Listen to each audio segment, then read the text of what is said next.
Hi, my name's Phil and I like talking about politics, and in this video I like to discuss the recent attack on Brexit and the Brexit deal from Labour's Shadow Chancellor Rachel Reeves, who will be the second most powerful member of the government if the party actually get their electoral strategy right. I want to point out how a statement alongside similar lines from members of the front bench point to the way Labour are now going to tackle Brexit as the election looms closer. But first, if you'd like to be notified of daily news and politics, please subscribe to the channel and click the bell notification icon. So important topic. At the end of the day, whether we entirely agree with Labour's strategy or not, Labour's Brexit strategy is going to be crucial in moving away from Brexit. So I want to focus on, it's a somewhat narrow topic, Labour's Brexit strategy. And yes, they do now seem to be revealing it. They've been keeping their cards close to their chest for a while. They're revealing it now carefully in a way to take account of the alternatives that others would like, as what I want to discuss. So basically, if I go to the end of last year, the Conservatives put their Brexit deal to a token vote in Parliament. Labour voted for it, others wanted them to abstain or vote against it. Voting against it would have been wrong. I said so at the time, I still say so. Voting against it is voting for a no deal. Some will argue, no, because there was no chance of the vote being defeated. But it's like, do you not watch parliamentary debates? That misses the whole point of a vote for opposition MPs. Opposition MPs are almost always guaranteed to lose votes in Parliament unless they want to vote with the government. That's how it works in parliaments, any parliament. The opposition loses votes. That's how it works. Does that mean it doesn't matter which way they vote? Of course not. Their vote is indicative of their position, what they would want to happen. A vote against the Brexit deal was a vote for no deal. Abstaining was valid because there was not enough time to have read the deal before the vote, so they should have abstained. But Labour had a plan that some people either can't or won't see. Doesn't mean it doesn't exist. The political reality is there are huge numbers of swing voters in this country, and I mean huge numbers, who do not want Brexit dragging on. This is why they voted for Boris Johnson in 2019. It's why their main campaign slogan was "Get Brexit Done." They'd spent years crushing the spirits of the British public, and like a torture victim, they just wanted to sign whatever was put in front of them to make the pain go away. Brexit has to be the most divisive political debate in English history since the public were asked whether King Charles looked better with or without a head. But back then, the Civil War broke up close friendships and even family. Brexit has done the same. Just the debate has ruined people's lives, and up until now, not enough realised how much damage the consequences would do as well. They saw the consequences that the debate was doing as being worse than the consequences Brexit would do. Starmer said from the very start that people were sick of Brexit and wanted to move on, that he wanted the next general election to be about the core issues that people care about. Now, I said at the time that he's going to have to talk about Brexit. I said to other people who were going, oh no, he just wants to ignore Brexit. He can't ignore Brexit. Brexit is going to be looming large over politics for years to come, decades really, if it carries on.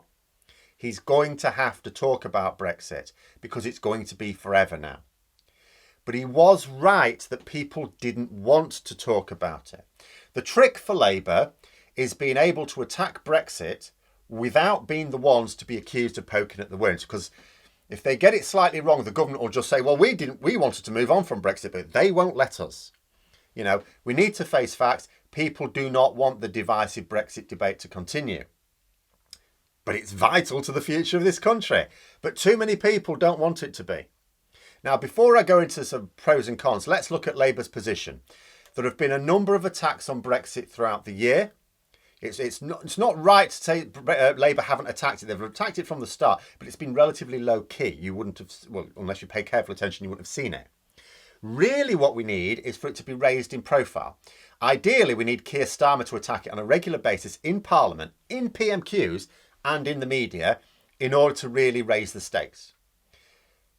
I don't get the impression he's ready to do this quite yet, but his front bench have been increasing their attacks from the more general to the more specific. So Reeves tweeted an attack on the damage being done to the supply chain, how key workers, including HGV workers, had been undervalued, how Christmas has been put at risk, which to me sounds like a bit of a petty thing to moan about, but it's important to a lot of people, and how we need a plan that involves unions and industry leaders. Within this 8-tweet statement, we have Labour's Brexit position. They will attack the consequences of the weak Brexit deal rather than Brexit as a concept.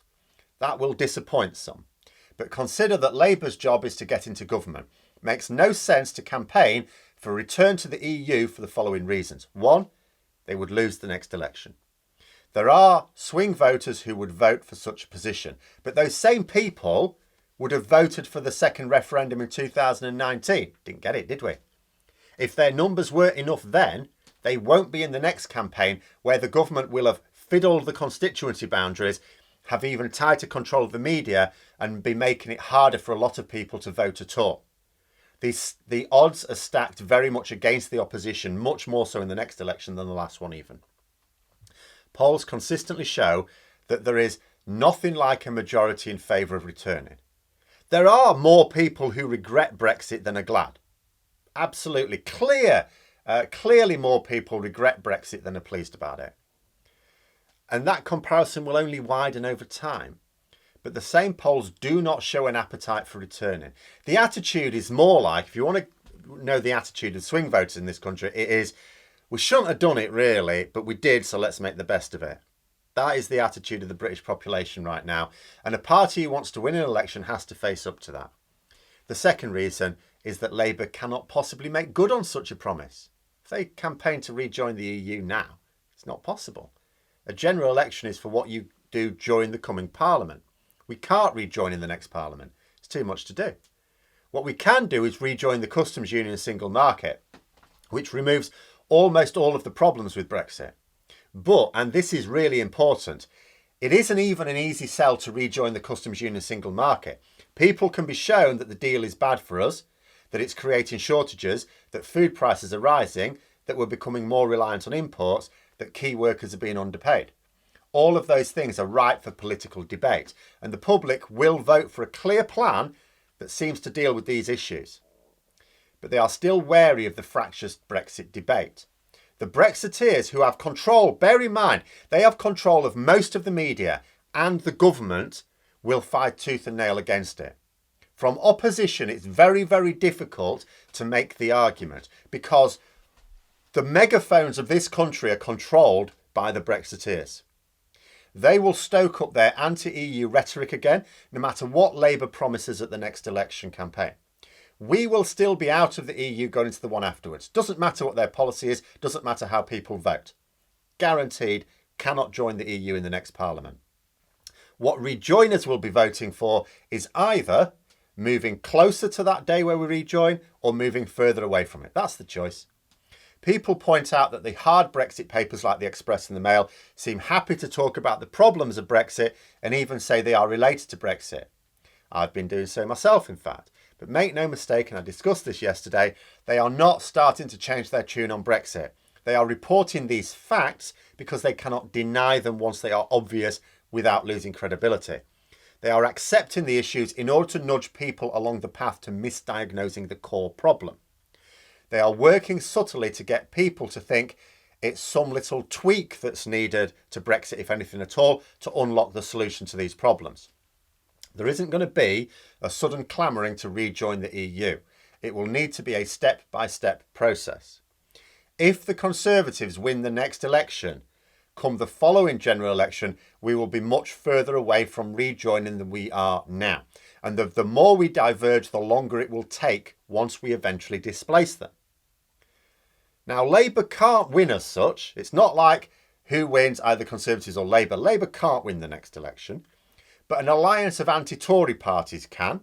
And if they do, we can move further towards rejoining. That is the choice for voters. If people live in a constituency with a Labour candidate best placed to stop the Conservatives winning, and those people refuse to vote Labour because Labour won't adopt their narrow position, they're voting for a harder Brexit than the one we even have now. Same goes for anywhere if you don't vote for the candidate best placed to displace the Tories. Labour's offer at the last election was to fanny about with negotiating a different Brexit deal and then have a referendum with Remain as an option. Now, I didn't see that as good. It made no sense. But here's the thing. You could look at the fact it means fannying about, trying to come out with some Lexit and what? And then you're not even guaranteeing to campaign for your own deal. But you focus on the fact that they promised a referendum with Remain as an option. And it had a clear timescale. There was no vague promise, oh yeah, at some point in the future. Clear time, would have been done by now. It was an odd position, but it gave us what we wanted. Focus on what we want. And that was with a Eurosceptic leader who had voted against cooperation with the EU throughout its existence. But he was leader of a party that is heavily pro-European. Well, we now have a pro-European leader of a pro-European party. On what level could you imagine that there's any secret Lexiteer agenda going on here? Just because they're being a bit quieter than we might like. There absolutely isn't. What there is an acceptance that Brexit is not straightforward politically, and they have to play it very carefully to win the next election. Labour's offer next election will not be seen as ideal to many pro-Europeans, but it will get us what we want. It will get us closer alignment with the EU. It will scale back the trade barriers. It will move us towards the freedom of movement we've lost. But it will do so in a way that tackles the most clearly damaging aspects of the Tories' Brexit deal without alarming those who may still think there are some benefits in not being in the EU if only we did it in the right way. Now, as I've said all along, I'm not saying that Labour are getting their strategy exactly right. I think that they should have started attacking the problems with Brexit long ago, even if those attacks were centred on the deal rather than Brexit as a concept.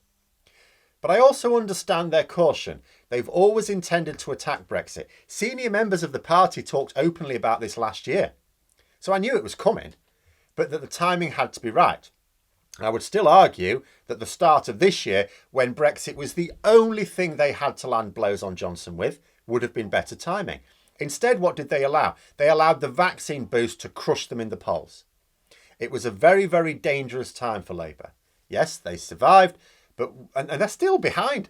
Why did they have to take the risk? But their Brexit policy is becoming clear now. They're playing a long game. They're just waiting for an ideal time. They're going to attack the consequences of the deal. They're going to talk about improving that deal. Now, we know that they can't renegotiate the deals that we have. So what that means is negotiating entry into the EEA. Really all there is to it. But we need people to be on the same wavelength here. There are people calling, for example, people calling for nothing less than a policy of full rejoin, or you won't get my vote. It's not possible to deliver in a single parliament. Don't ask for the impossible. That's for Brexiteers. Demand the first step. We can get that. Some are demanding a policy of joining EFTA. We can't join EFTA.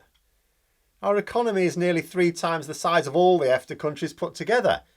They have already said they don't want anything to do with us. They don't want an obnoxious behemoth like us wrecking their economic decision making. They don't want us to join. They won't let us join. But we can have an EFTA-like agreement, just for ourselves, that does the same thing. But above all, there are directions of travel. We can move away from the EU, and the further we move away from it, when we do decide to turn around, the longer it takes to come back, or we can move towards it again. If the Conservatives win, we'll move away from it.